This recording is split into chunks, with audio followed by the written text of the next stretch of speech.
English அசைன்மெண்ட்டில் first lesson ப்ரோஸில் கொடுத்துருக்கதை பார்க்க போகிறீங்க. முதல்ல ஃபஸ்ட் லெசன் பேர் என்னது? ப்ரோஸில் ஃபஸ்ட் லெசன் பேர் வந்து ஹிஸ் ஃபஸ்ட் ஃப்ளைட்டு. அந்த லெசனில் இருந்து கொடுத்த அசைன்மெண்ட்ஸ் எல்லாம் இப்போ பார்க்க போகிறீங்க. முதல்ல பார்ட் ஏனா மீனிங்ஸு, ஆப்போசிட் அந்த மாதிரி 1 மார்க் கொஸ்டின்ஸ் மட்டும் கேட்பாங்க. இது வந்து அசைன்மெண்ட்டுன்றதுனால மார்க் அலாட் பண்ணல. எக்ஸாமில் வந்து என்ன பண்ணுவாங்க, இந்த மாதிரி மீனிங்ஸுக்கு வந்து எவ்வளோ மார்க்ஸு 1 மார்க் கொடுப்பாங்க. ஃபஸ்ட்டு என்ன கேட்டிருக்காங்க, choose the meaning of the underlined word. அவங்க அண்டர்லைன் பண்ண வேர்டுக்கு என்ன மீனிங்குன்னு கண்டுபிடிச்சி போடணும். ஃபஸ்ட்டு ஒன்லேருந்து என்ன கொடுத்துருக்காங்க, he was soaring. Soaring gradually. Soaring அப்படின்னா என்ன அர்த்தம்னா ரைசிங். ஏ ஆப்ஷனில் இருக்குல்ல, அந்த ரைசிங். இப்போ ஆன்சர் எழுதுகிறப்ப எப்படி எழுதணுன்னா, நீங்கள் ஃபுல்லாக சென்டென்ஸ் எல்லாத்தையும்லாம் போட்டுட்ருக்க தேவையில்ல, ஆப்ஷன் எல்லாத்தையெல்லாம் போட்டுட்ருக்க தேவையில்ல. எக்ஸாமில் இங்கிலீஷில் வந்து நிறையா இருக்கும் உங்களுக்கு. இப்போ இங்கிலீஷ் ஃபஸ்ட்டு முந்தியெல்லாம் இங்கிலீஷ் ஃபஸ்ட் பேப்பர் செகண்ட் பேப்பர்னு எழுதிட்டு இருந்தாங்க பசங்க. அது ரெண்டுத்தையும் சேர்த்து ஒரே இங்கிலீஷ் பேப்பராக எழுத போகிறீங்க. அதனால் உங்களுக்கு டைம் பத்தாது. என்ன பண்ணுறீங்க, கரெக்டாக அந்த கொஸ்டின் நம்பர் போட்டு என்ன ஆன்சரோ அதை மட்டும் எழுதுனீங்கன்னா போதும். கரெக்ஷன் பண்ணுறவங்களும் நீங்கள் இது எழுதுறதுக்கெல்லாம் என்ன பண்ண மாட்டாங்க, மார்க் போட்டுட்ருக்க மாட்டாங்க.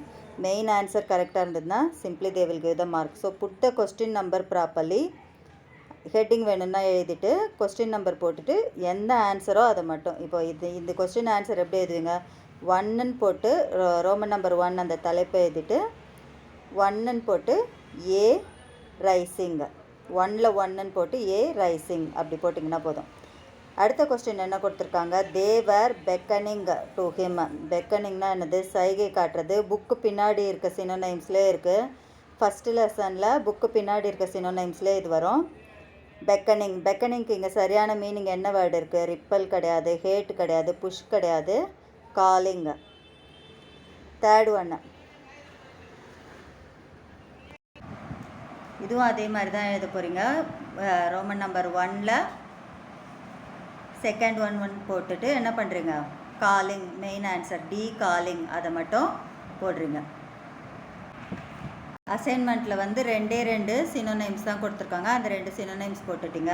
அடுத்த ஹெட்டிங் என்ன கொடுத்துருக்காங்க, choose the antonyms of the underline word. ஆன்டனைம்ஸ்னால் என்னது, ஆப்போசிட். அதுக்கு என்ன நம்பர் கொடுத்துருக்காங்க, ரோமன் நம்பர் 1லே தேர்டுன்னு கொடுத்துருக்காங்க. அப்போ நீங்கள் இந்த ஹெட்டிங் எழுதிட்டு தேர்ட் 1ன்னு போட்டுட்டு அதுக்கான ஆப்போசிட் மட்டும் எடுத்து எழுதினீங்கன்னா போதும். He fell outward. அவுட்வேர்டுக்கு ஆப்போசிட் எதுங்க, பில்லு. அவுட்வேர்டுக்கு ஆப்போசிட் வந்து இன்வேர்டு. அந்த இன்வேர்டை மட்டும் தனியாக சி இன்வேர்டு அதை மட்டும் போட்டுடுறீங்க. Next one, they laughed at his cowardice. கவர்ட் ஐஸ்னால் என்னது, கோழைத்தனமாக இருக்குது. கவர்ட் ஐஸ்க்கு இங்கே ஆப்போசிட் எதுன்னு பார்த்தீங்கன்னா பிரேவரி. ஏ பிரேவரி. இதை மட்டும்தான் எடுத்து எழுத போகிறீங்க. Next 5th one, find out the odd word. இது வந்து என்ன பண்ணுறீங்க, இதில் நான் கொடுத்துருக்கிறதுல எது வந்து டிஃப்ரெண்ட்டாக இருக்கோ அதை எழுதணும்.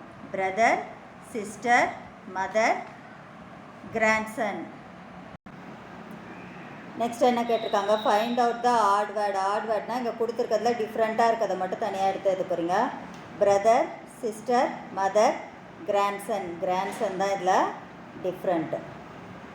So simply write Roman number 5 grandson. இதோட பார்ட் ஏ முடிஞ்சது. பார்ட் ஏல அப்போ என்ன தான் கேட்டிருக்காங்க, 5 கொஸ்டின் தான் கேட்டிருக்கிறாங்க. பார்ட் ஏ போட்டுட்டு 1 போட்டு ஏ ரைசிங், 2ன்னு போட்டுட்டு காலிங், 3ன்னு போட்டுட்டு அவுட்வேர்டோட ஆப்போசிட் இன்வேர்டு. ரோமன் நம்பர் 4ன்னு போட்டுட்டு என்ன போடுறீங்க, பிரேவரி. 5ன்னு போட்டுட்டு கிராண்ட்சன். இதோட பார்ட்டே முடிஞ்சுது. எக்ஸாமில் எழுதுகிறப்போ, அசைன்மெண்ட்டில் எழுதுகிறப்போ ஃபுல்லாகவே எழுதுங்க. கொஸ்டின் எல்லாம் உங்களுக்கு ப்ராக்டிஸ் ஆகட்டும். எக்ஸாமில் எழுதுகிறப்போ எப்படி தான் எழுதுறீங்க, சிம்பிளாக மெயின் ஆன்சர் மட்டும் எடுத்து எழுதுனீங்கன்னா போதும். நெக்ஸ்ட்டு வந்து பார்ட் பி. பார்ட் பியில் போட்டு நீங்கள் என்ன செய்யணும், இதே மாதிரி தான் போன வாட்டி சொன்ன மாதிரி தான். கொஸ்டின் எல்லாம் எழுத தேவையில்ல, மெயினாக அந்த கொஸ்டின் நம்பரை மட்டும் போட்டுட்டு என்ன செய்கிறீங்க, ஆன்சர் மட்டும் எழுத போகிறீங்க. ஆன்சர் த ஃபாலோயிங் கொடுத்துருக்காங்க. ஆன்சர் த ஃபாலோயிங் கொடுத்துருக்காங்க. why did the seagull fail to fly? எதனால் அந்த சீகலால் பறக்க முடியல? இப்போ ஆன்சர் என்ன எழுத போகிறீங்க? the seagull failed to fly because he was afraid to fly. கொஸ்டினில் டிட்டு வந்துச்சுன்னா நல்லா கவனிங்க. கொஸ்டினில் டிட்டு வந்துச்சுன்னா எப்போவுமே ஆன்சரில் வந்து என்ன பண்ணணும், அங்கே என்ன வர்ப்பு கொடுத்துருக்காங்களோ அதை பாஸ்ட் டென்ஸாக மாற்றி போடணும். இப்போ இங்கே என்னது வர்ப்பு கொடுத்துருக்காங்க? ஃபெயிலுன்ற வர்ப்பு கொடுத்துருக்காங்க. அப்போ நீங்கள் மாற்றுறப்போ என்ன பண்ணணும்? ஃபெயில் வந்து அங்கே வந்து என்னவா மாறணும்? ஆன்சரில் ஃபெயில்டுன்னு மாறணும். புரியுதா? கொஸ்டினை பார்த்து அப்படியே எழுதுனீங்கன்னா கூட கொஸ்டினில் டிட்டு வந்திருக்கிறதுனால என்ன செய்யணும், அது கொஞ்சம் ஸ்பெல்லிங்கெல்லாம் கொஸ்டின் பார்த்து எழுதினா கூட ஃபெயிலுன்னு வந்த அந்த வர்பை வந்து என்னவா மாற்றுறீங்க? இப்போது ஃபெயில்டுன்னு மாற்றுறீங்க. The seagull failed to fly because he was afraid to fly. அங்கே ஃபெயில்டுன்னு மாற்றிருக்கிறது கரெக்டாக இருக்கணும். அதுக்கு அடுத்தது பிகாஸ் ஒயின்னு வந்ததுனாவே என்ன வரும்? பிகாஸ்ன்னு வரும். Because he was afraid to fly. Because he was afraid to fly. இதுதான் வந்து என்னது மெயின் ஆன்சர். அதை சென்டென்ஸாக எழுதுகிறப்ப என்ன பண்ணுறீங்க? கொஸ்டினில் டிட்டு வந்ததுனால த seagull failed to fly because he was afraid to fly. Short answer over. First one short answer over. Next, what was the first catch of the young seagulls older brother? அதுக்கு main answer என்னது? ஹெர்ரிங்கு. ஹெர்ரிங்னா என்னது? It is a type of fish. ஹெர்ரிங்கு HERRING. Herring போட்டுட்டு மீதி எல்லாம் இங்கே அப்படியே கொஸ்டினில் இருக்கிறது தான் பார்த்து எழுத போகிறீங்க. Herring was the first catch of the seagull's older brother. Third question என்ன கேட்டிருக்காங்க? why did the seagull utter a joyful scream? எதனால் வந்து இந்த சீகல் வந்து சந்தோஷமாக ஸ்க்ரீம்னா சந்தோஷத்தில் கத்துச்சு. The seagull's mother had a piece of fish. முதல்ல வந்து என்ன பண்ணுது? சாப்பாடை பார்த்துட்டு சந்தோஷமாக கத்துச்சு. கதையோட கடைசியில் அதுக்கு பறக்க தெரிஞ்ச உடனேவும் என்ன பண்ணோம்? சந்தோஷமாக கத்தும். 2 ரீசனுமே எழுத தெரிஞ்சவங்க எழுதலாம், இல்லைனா ஏதாவது ஒரு ரீசனாவது எழுதுங்க. 2 மார்க் கொஸ்டின் தான். The seagull's mother had a piece of fish. She was coming near him, so he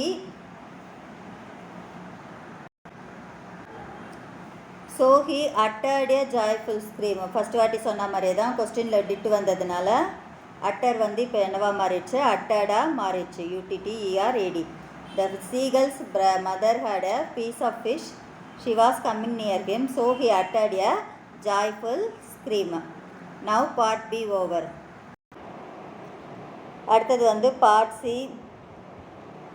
C வந்து என்ன கேட்டிருக்காங்க? இந்த லெசன் ஃபஸ்ட் லெசனோட டீட்டெயில் ஆன்சர். அது வந்து நீங்கள் புக்கில் இருக்க மாதிரி படிக்க வேண்டாம், இதெல்லாம் பண்ண வேணாம். உங்களுக்கு எப்படி ஓன் வேலை தெரியுமோ அதை மாதிரி எழுதிக்கோங்க. இப்போது மிஸ் வந்து அப்படியே தான் இதில் கொடுத்துருக்கதை வந்து இப்போ சொல்லி தர போகிறதில்ல, உங்கள் ஓன் வேலை தான் எழுத போகிறீங்க.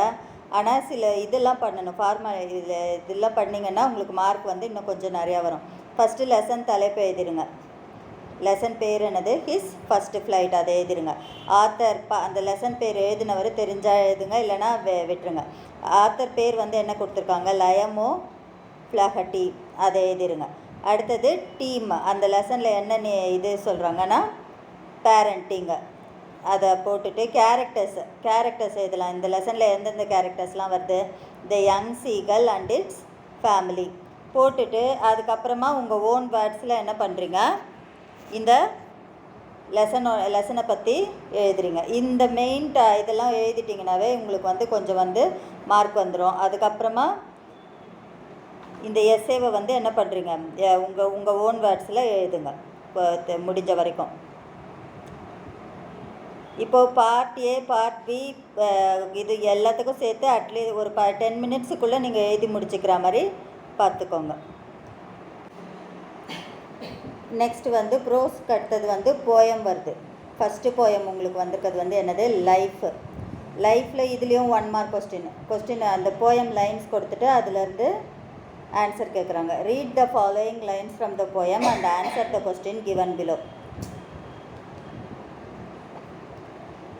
ஃபஸ்ட்டு என்ன லைன் கொடுத்துருக்காங்க? Let me but live my life from year to year with a forward face and unreluctant soul.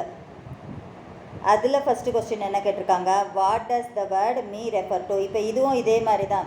என்ன போட்டுருங்க, தலைப்பு போட்டுட்டு எக்ஸாமில் எழுதுகிறப்போ தலைப்பு போட்டுட்டு அந்த கொஸ்டின் நம்பர் போட்டுட்டு அந்த ஆன்சர் மட்டும் போட்டிங்கன்னா போதும். இது எல்லாத்தையும் எழுதிட்டு இருக்க தேவையில்ல. என்ன கேட்டிருக்காங்க, வாட் டஸ். இப்போ வந்து கொஸ்டினில் என்ன வந்திருக்கு உங்களுக்கு, டஸ் வந்திருக்கு. கொஸ்டினில் டஸ் வந்துச்சுன்னா என்ன செய்யணும், வெர்பு, இங்கே என்ன வெர்பு வந்திருக்கோ அது கூட எஸ் சேர்த்து எழுதணும். What does the word me refer to. The word me refers என்ன ஆயிருக்குங்க, ரெஃபர் வந்து என்ன ஆயிருக்கு, இப்போ ரெஃபர்ஸாக இருக்குது. The word me refers to the poet. அந்த மெயின் ஆன்சர் மட்டும் எழுதிட்டிங்கன்னா போதும். அடுத்தது, select the right meaning of the word forward. ஃபார்வேர்டுக்கு வந்து எது கரெக்டான மீனிங், ஃபார்வேர்டு அகடா பேக்வேர்டா. மீனிங் வந்து ஆப்போசிட் கேட்டிருந்தா பேக்வேர்டு போட போகிறீங்க. மீனிங் கேட்டதுனால அகடு தான் வந்து அதோட meaning. Give the opposite of the word unreluctant. Answer வந்து ரிலக்டன்ட். இதெல்லாம் மெயின் ஆன்சர்ஸ் மட்டும் எழுதிட்டிங்கன்னா போதும். இந்த ஃபஸ்ட்டு கொஸ்டின் மட்டும் என்ன பண்ணுறீங்க, டஸ் வந்ததுனால சென்டென்ஸாக எழுதுறீங்க. The word me refers to the poet. அதிலே ஃபோர்த்து கொஸ்டின் என்ன கேட்டிருக்காங்க, choose the meaning of crown. க்ரௌனுன்னா என்னது, கிரீடம். அதுக்கு இப்போ ஆனால் இந்த இடத்துல வந்து அந்த க்ரௌனுன்ற மீனிங்லேயே வரல, வேறு 2 இது கொடுத்துருக்காங்க. ஃபீலிங் ஹாப்பியா, ஃபீலிங் சேடான்னு கேட்டிருக்காங்க. இதில் வந்து என்ன வரும் உங்களுக்கு, ஃபீலிங் ஹாப்பி வரும். Next find out the meaning of quest, ரொம்ப தேடுறது. இதுக்கு என்ன வரும், டிஸ்ப்ளீஸ்ட் வருமா, சர்ச் வருமா. சர்ச் தான் அந்த மெயின் ஆன்சர். இந்த 5 ஆன்சர்ஸும் எடுத்து என்ன பண்ணிடுங்க, எழுத போகிறீங்க போயமில் பார்ட் ஏல.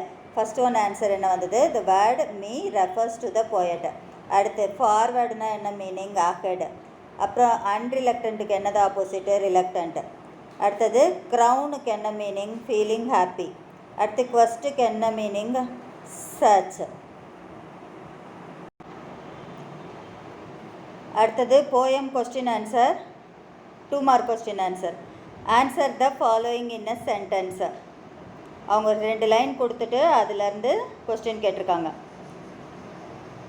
Have is the way of life. The way of life is full of twists and turns, ups and downs. It is sometimes rough and sometimes smooth. சில டைம் வந்து எப்படி இருக்குது, நல்லா இருக்குது, சில டைம் வந்து கொஞ்சம் கஷ்டமாக இருக்குது.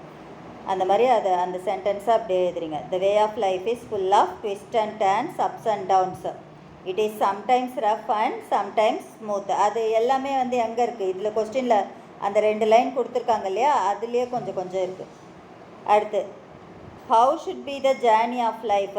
ஜேர்னி ஆஃப் லைஃப் எப்படி இருக்கணும் எப்போவுமே, the journey of life should be joyful. எப்போவுமே எப்படி இருக்கணும், ஹாப்பியாக இருக்கணும்.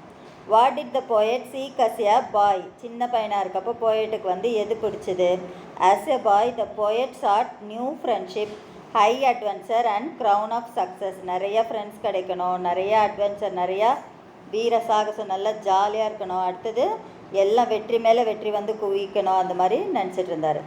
What did the poet. இங்கேயும் பாருங்கள் டிட்டு வந்திருக்கு, சீக்கு வந்திருக்கு. அப்போ இங்கே ஆன்சரில் திருப்பி சீக்கே போடக்கூடாது. நீ சீக்கோட ஆப்போசிட் பாஸ்ட் டென்ஸ் என்னது, சாட். அதை போட்டுட்டு அதுக்கப்புறம் அந்த இதெல்லாம் எழுதணும். As a boy the poet sought new friendship, high adventure and crown of success. Next வந்து quote from memory. Let me live my life from let me but live my life from year to year. அந்த போயமில் வந்து first 6 lines எழுதி சொல்லியிருக்காங்க. ஒரு சில lines வந்து அங்கே முன்னாடி இதிலே கொடுத்துருக்காங்க, அதை பார்த்து கூட ஃபஸ்ட்டு போயம் ஃபஸ்ட்டு லெசனில் ஃபஸ்ட்டு லைனு. அதனால் நிறைய பேர் வந்து அதை படித்து தான் இருப்பீங்க. அந்த போயம் வந்து என்ன பண்ணோம், அவங்க கொடுத்துருக்க கமா இது எல்லாமே அதே லைனுக்கு வர மாதிரி கரெக்டாக எடுத்து எழுதணும். நெக்ஸ்ட் வந்து போயம் டீட்டெயில் ஆன்சர் கன்ஃபார்மாக வரும், எக்ஸாமுக்கும் வரும். ப்ரோஸில் ஒரு டீட்டெயில் எழுத போகிறீங்க. ப்ரோஸில் ஒரு பேராகிராஃப் எழுதுவீங்க, போயமில் ஒரு பேராகிராஃப் எழுதுவீங்க. அப்போது இந்த ஃபஸ்ட்டு லெசன் போயமும் மெமரி போயமாக இருக்குது, அதில் இருக்கிறதையும் கொஞ்சம் கொஞ்சம் எடுத்து எழுதலாம். இதுவும் கண்டிப்பாக பப்ளிக் எக்ஸாம் வர்றதுக்கு வாய்ப்பு இருக்கிற கொஸ்டின் இது. Describe the journey of life as depicted இந்த poem by Henry Van Dyke. அப்போ போயமோட பேர் எழுதிருங்க, போயட்டோட பேர் எழுதிருங்க. போயமில் உங்களுக்கு தெரிஞ்ச 1-2 லைனை வந்து கோட்டை எடுத்து காட்டுற மாதிரி எழுதிட்டு அதுக்கப்புறம் அதை பற்றி எக்ஸ்பிளைனாக எழுதுருங்க. The poem written by Henry Van Dyke is a sonnet. சோனட்னா மொத்தம் எத்தனை லைன்ஸ் இருக்க போயம்? 14 லைன்ஸ் இருக்கா போயம். அந்த போயமோட அமைப்பு வந்து எப்படி இருக்கும்? 14 லைன்ஸ் கொண்டு இருக்கும். ஃபஸ்ட்டு 8 லைன்ஸ் வந்து என்ன சொல்கிறாங்க? ஆக்டேவ். அடுத்த 6 லைன் வந்து சஸ்டட். இப்போ இட் இஸ் எ சோனட் அப்படின்னு எழுதிட்டு அடுத்து அந்த போயட் வந்து என்ன சொல்கிறாரோ அது எல்லாத்தையும் எழுதுறீங்க. இதில் இருக்க மாதிரியே தான் எழுதணும்னு கண்டிப்பாக கன்ஃபார்ம் கிடையாது. உங்களுக்கு தெரிஞ்ச வேர்ட்ஸில் எழுதலாம். நீங்கள் ஷார்ட்டில் படித்தது எல்லாத்தையும் கூட ஒன்றா சேர்த்து கூட எழுதலாம். The poem is poet's own reflection of life and tells the point of view on more important things in life. லைஃப்பில் எதுக்கு வந்து ரொம்ப முக்கியத்துவம் கொடுக்கணும்னு இந்த போயமில் வந்து சொல்கிறாரு. The poet advises the readers from his past life experiences. He felt that he is now older and reflecting on his younger age. Through his word, he is explaining to us what he is taking away as most important to live is the best life possible. Life is too short to get caught up in a moment or worry about the past. எப்போ பாரு நடந்தது நினச்சே கவலைப்பட்டுட்டு இருக்கக்கூடாது. On the other hand, it suggests that we look forward what the future hold. நடக்க போகிறத பற்றி தான் என்ன பண்ணோம்? கவலை பண்ணோம். We sometimes find ourselves brooding on bad times and we forget about how much good there is in future. எப்போ பாரு நடந்ததை பற்றியே கவலைப்பட்டுட்டு இருந்தால் நடக்க போகிற நல்லதை வந்து என்ன பண்ண மாட்டோம்? அதை பற்றி திங்க் பண்ண மாட்டோங்க. The poet is making us understand this concept and more aware of reality. Life is short and if we enjoy the moment of every day, we will be happy no matter what happens or changes our way. எது எப்பவுமே நடக்கிறத வந்து enjoy பண்ணிட்டு இருந்தோன்னா எது நடந்தாலும் கவலைப்பட மாட்டாங்க. ப்ரோஸ் முடிஞ்சுது, போயம் முடிஞ்சுது. அடுத்தது வந்து கிராமர். கிராமர் எப்போயுமே நீங்கள் சின்ன கிளாஸ்லேருந்து இங்கிலீஷில் என்ன படிச்சுட்டு வரீங்களோ அதெல்லாம் கரெக்டாக தெரிஞ்சதுனா தான் நீங்களே ஓனாக என்ன செய்ய முடியும்? கரெக்டாக எழுத முடியும். இப்போ இதில் என்ன கொடுத்துருக்காங்க? Complete the following using the appropriate models. இங்கே கொடுத்துருக்க மாடல்ஸில் எது கரெக்டாக இருக்குது அப்படின்னு கண்டுபிடிக்க சொல்லி கேட்டிருக்காங்க. Prose over, poem over. அடுத்தது வந்து கிராமர். கிராமரில் ஃபஸ்ட்டு என்ன பண்ணியிருக்காங்க? Complete the following sentences using appropriate modals. I dash win this singing contest. I will வரும். I will win this singing contest. You dash buy this book. You must buy this book. Poongothai dash speak several languages. Poongothai can speak several languages. Underline பண்ணியிருக்கு. I swear I dash tell lies. I swear I won't tell lies. Fifth one, you dash do as I saw. You should do as I say. Next வந்து என்ன கேட்டிருக்காங்க? Change the following into otherwise. Ravi place football. Place இப்போ என்ன பண்ணோம்? Object first வர மாதிரி சென்டென்ஸத்துக்கு என்ன பண்ணோம்? லாஸ்ட்டில் இருக்கிறது ஃபஸ்ட்டு வர மாதிரி போடணும். The football plays. பிளேஸ்னால் ப்ரெசன்ட் டென்ஸ். அப்போ என்ன வரும்? The football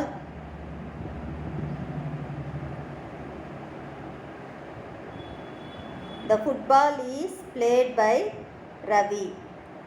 The football is played by Ravi. Next one வந்து you are making a cake now. அப்போ கேக் எடுத்து ஃபஸ்ட்டு வரும். now ஃபஸ்ட்டு வராது, கேக் வரும். a cake is being made by me now. Please call him at once. அப்போ என்ன செய்யணும்? Please வந்தாவே ரெக்வஸ்ட்டுன்னு மாற்றணும். இங்கே ஒன்ஸு தூக்கி ஃபஸ்ட்டு மாற்றணும்னு கிடையாது. You are requested to call him at once. Please do not walk on the grass. அதுவும் அதே மாதிரி தான். You are requested not to walk in the grass. எல்லாம் புக் பேக்கில் இருக்க எக்ஸசைஸே தான் இதெல்லாம். Rosie will solve the problem. அப்போ இங்கே ப்ராப்ளம் ஃபஸ்ட்டு வரணும். The problem will be solved by Rosie. இப்போ கிராமர் ஓவர். நெக்ஸ்ட் வந்து சப்ளிமெண்ட்ரி, நான் டீட்டெயில் கிடையாதுமா. இது அடுத்தது வந்து கிராமர்லேயே இன்னொன்று அட்வர்டைஸ்மெண்ட்டும் நீங்கள் சொந்தமாக ஏற்கனவே நீங்கள் படிச்சிருப்பீங்க. நீங்களே அட்ராக்டிவாக ஒரு எதை பற்றி விளம்பரம் போட்டிருக்காங்களோ அதை வந்து என்ன பண்ண போகிறீங்க? அட்ராக்டிவாக நீங்களே டெக்கரேஷன்லாம் பண்ணி அது எதை பற்றி கேட்டிருக்காங்களோ அதை போட்டுட்டு அதில் கண்டிப்பாக என்னெல்லாம் இருக்கணும், அட்ரஸ் இருக்கணும், கொடுத்த பொருள் பேர் இருக்கணும், அப்புறம் அதை பற்றி ஏதாவது டீட்டெயில்ஸ் இருக்கணும். இவங்க என்ன கொடுத்துருக்காங்க பாரு, write in detail, answer the following. Prepare and attractive advertisement using the hints below. Mobile Galaxy, அப்போ மொபைல் பற்றி. Smart phones, accessories, sim card, recharge, free power bank on mobile purchase. Number 1 tollgate Trichy. அட்ரஸும் அவங்க கொடுத்துட்டாங்க. ஒரு address, phone number கண்டிப்பாக இருக்கணும் அட்வர்டைஸ்மெண்ட்டில். Drawing எதை பற்றி எழுதுறீங்களோ அந்த ட்ராயிங் இருக்கணும், ஒரு தலைப்பு இருக்கணும். அதுக்கப்புறமா அந்த மீதி இதெல்லாம் அதில் இருக்கிறதே பார்த்து ஃபில் பண்ணிங்கன்னா போதும். இப்போ பார்ட் ஏ பார்ட் பி வந்து நீங்கள் கொஞ்சமாவது படிச்சுட்டு வரணும். அதுவும் மீனிங் புரிஞ்சதுன்னா நல்லா எழுதலாம். இங்கிலீஷு கிராமர் இதெல்லாம் வந்து என்ன பண்ணலாம், படிக்காமல் எப்போ கொடுத்தாலும் எழுதுகிற அளவுக்கு ரெடியாக இருக்கணும். நெக்ஸ்ட் வந்து நான் டீட்டெயில் ஃபஸ்ட் லெசன் தலைப்பு என்னது உங்களுக்கு, த டெம்பஸ்ட். அதிலேருந்து choose the correct answer. Same procedure, write the heading, write only answer, put the question number properly and write only answer. Dash was the chief of all spirits. Ariel was the chief of all spirits. The second human being that Miranda saw in the island was Ferdinand. பார்த்து தான் எழுத போகிறீங்க, கரெக்டாக ஸ்பெல்லிங்கை பார்த்து எழுதுங்க. Miranda was brought to the island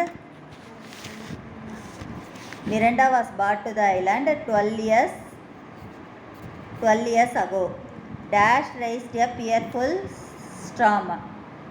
Prospero raised a fearful storm. Dash had provided Prospero family with books and provision.